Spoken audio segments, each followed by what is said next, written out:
Commission hasn't yet had time to consider the £1 billion worth of cuts announced by the UK government, which will impact negatively on Scottish social services. With the Labour and Conservative parties working hand in hand in the Calman Commission, is it not time for the Secretary of State to be honest about the Tory-type cuts that he is now in favour of?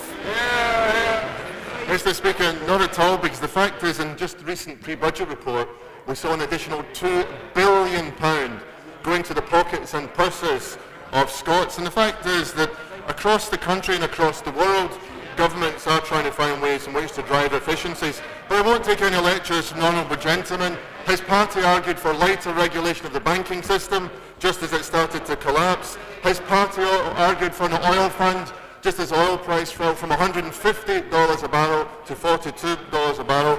And his party argued that Scotland should just be like Iceland when the IMF were being called in to save their economy.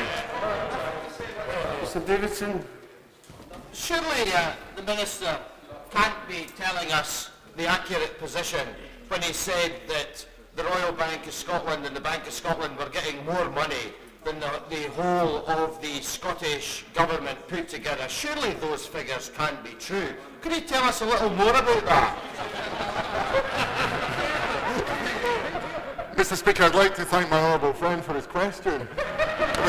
And to reiterate, of course, the small number of SNP MPs opposite were heckling, so perhaps my honourable friend wasn't able to hear.